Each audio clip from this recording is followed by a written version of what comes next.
it was just past midnight at the Crescent Bay Hotel, a place that had seen better days, with dimly lit corridors and secrets long forgotten.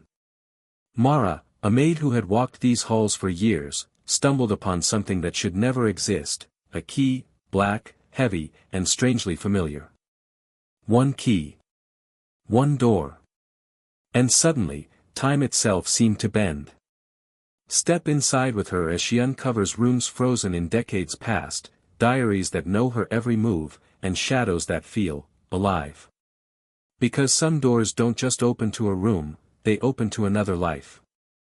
And once you cross that threshold, nothing will ever be the same. Welcome to a story where curiosity meets danger, and time doesn't forgive the curious.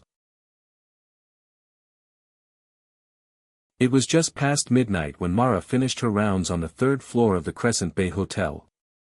The kind of hotel that had faded from modern taste, with brass railings dulled by years of polishing and a faint scent of lemon cleaner that never quite masked the mustiness beneath. She had been a maid here for nearly 5 years, long enough to know which rooms were empty, which guests were loud, and which doors carried secrets no one would ever guess. That night, the hall was unusually silent. Only the low hum of the air conditioning and the occasional creak of floorboards broke the stillness. Mara was about to turn into the last corridor when something caught her eye, a key lying on the floor just outside room 317. It wasn't unusual to find lost keys, but this one was different. The metal was darkened, almost black, with a simple, ornate engraving she hadn't seen before. No number, no hotel logo. Curious, she picked it up. It was heavier than it looked, cold to the touch, almost as if it carried a weight beyond metal. Her first instinct was to drop it in the housekeeping cart and move on. But a subtle pull made her hesitate, the kind of unease that travels up your arm and lodges in your chest. Something about this key demanded attention. She checked the corridor. No one.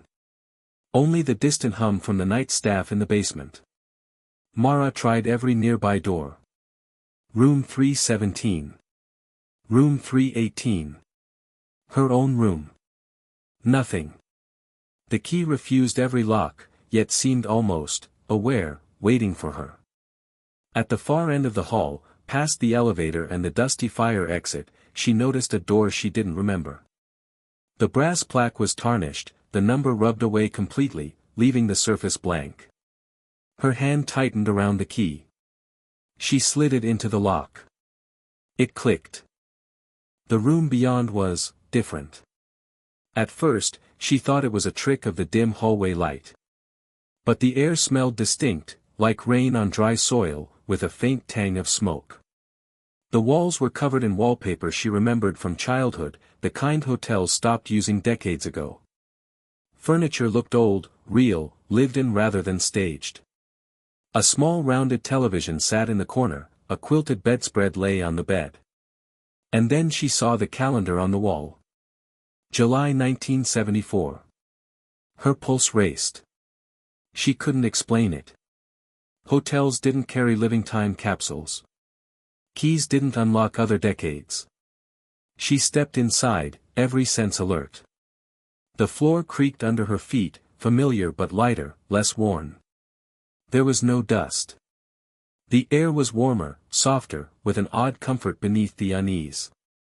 Even her reflection in the mirror felt slightly off, as if a version of her from another life existed here.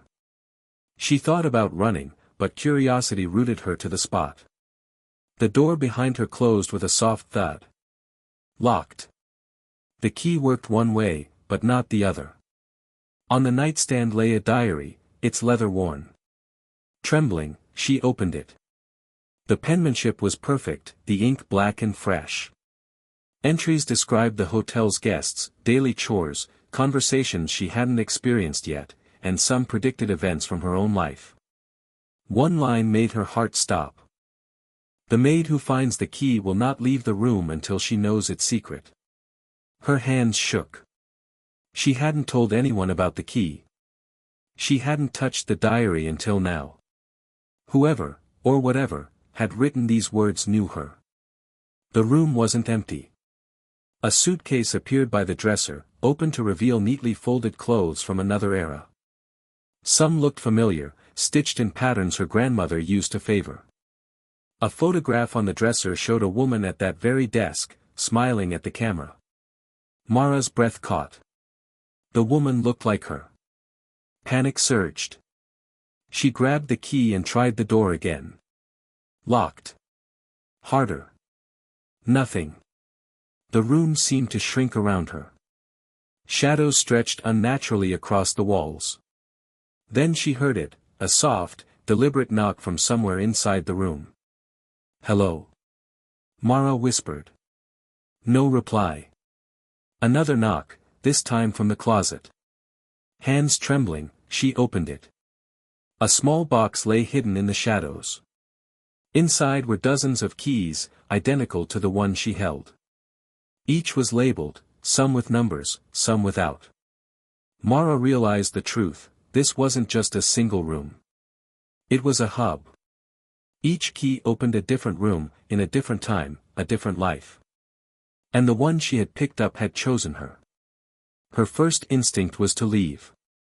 But the room seemed alive, expectant. The diary fell open again, time is patient. But it will not wait forever. The lights flickered. Shadows curled across the walls, almost like fingers. She tried the key one last time. The door swung open, revealing the familiar hallway of the Crescent Bay Hotel, but something was different. The air smelled fresher, like morning before the world had woken. Mara stumbled out. The key fell from her hand, clattering on the polished floor. She glanced back. The door was gone, replaced by a blank wall. She ran to the front desk, desperate to tell someone, but the lobby was empty.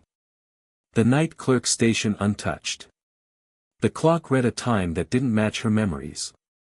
Over the following days, subtle changes crept into her life. Wallpaper in her apartment shifted slightly, photographs included rooms she didn't remember, her calendar held appointments she hadn't scheduled. The key never reappeared. Yet sometimes, in dreams or quiet moments, she could feel its pull, a reminder that somewhere, a door waits. Some doors, Mara realized, don't just lead to rooms. They lead to other times, other lives.